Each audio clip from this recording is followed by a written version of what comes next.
how can you keep up the pace? Hey, I am Chuck the bureaucrat, and a while ago, one of my 3-star bosses made a comment that helps put into perspective what happens in the careers of most action officers. He said, how do you sustain an unsustainable pace? And of course, the answer is you change horses. The Pentagon achieves a breakneck pace by systematically rotating action officers.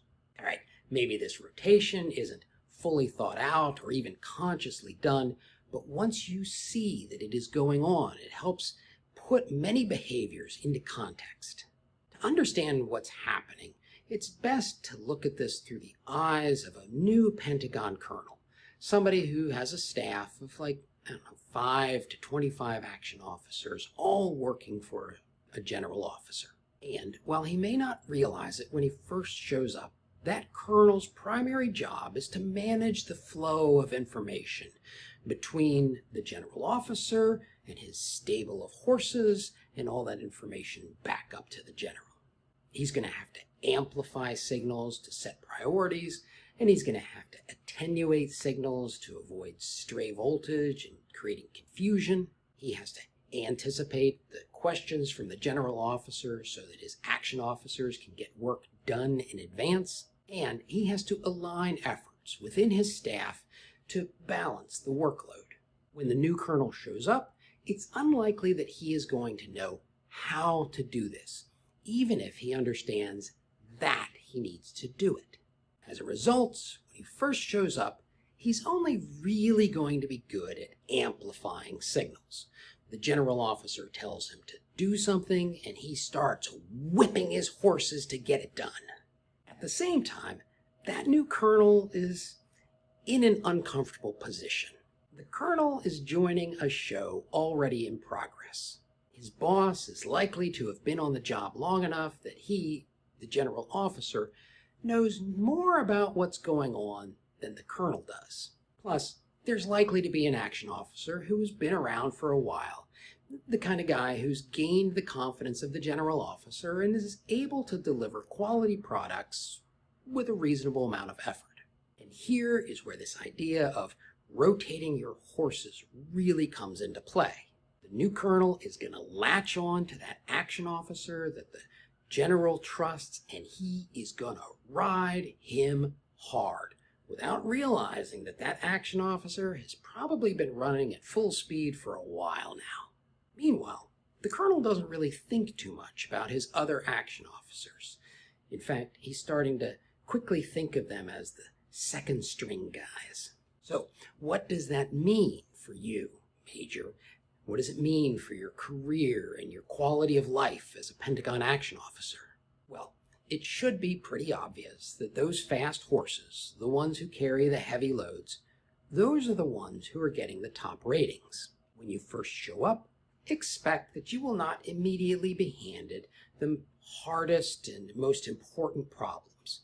In fact, it is a really bad sign if the new guy that nobody knows is more trusted than anybody currently on the staff. So it is okay that you are not top dog on day number 1. So use that time to get oriented and show people that you have the potential to be one of the strong horses. Keep an eye out for that hot button issue that nobody's really paying attention to right now, but it's bubbling up and it will be important. Your resident grumpy old man might have some tips on what that topic might be. And when you do finally get the call, answer accordingly. When they finally do make you the lead action officer, take off running. You were better off tripping because you were going too fast than taking an attitude of, wait, I need to get ready. If the starting gun goes off and you just stand there, you may not get another chance. Then, once you are up to full speed, there's something to watch out for. Remember how I said the Pentagon maintains an unsustainable pace by systematically rotating the horses? Well, usually the systematic cause of that rotation is either like a reassignment or collapse of the action officer. Nobody is going to tell you to take a knee, In fact, the harder you run, the more likely they are to put more load, more demand on you. That's probably great for your career, and I'm certainly not going to tell you not to take on bigger challenges. But at this point, what you really need to be learning to do is deliver results without putting your health at risk. I would do a video on that one, but personally, I never figured it out. Anyways, there is one final piece of this whole rotating the horses business that deserves attention. There are going to be some action officers who are never the fastest horses. I mean, it's like a basic law. There is always somebody who comes in last in every race. Somebody is going to be the slowest sprinter at the Olympics. That can be really hard on some Pentagon action officers because they have to come face to face with their own limitations. They get treated like they're a second-class citizen, maybe for the first time in their career, and they can question whether or not their contributions are of any value. If that's you, do your duty with honor. There are many necessary tasks in this building that garner no glory, but they have to be done by good people like you. And second, if you're one of these people who isn't the fastest horse, do not mindlessly chase top ratings. There's only so many of those to go around, and if your senior rater isn't giving them to you, seek out alternative rewards. Education, unique experiences, whatever is important to you.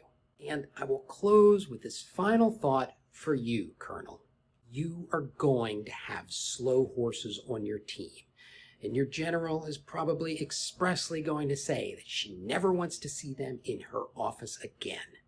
That's a signal that you should attenuate. Align your slower horses to the slow but steady tasks and make sure they understand the value of the contribution that they're making. And now, if you want to know how best to deliver the results that your senior rater wants, watch this video.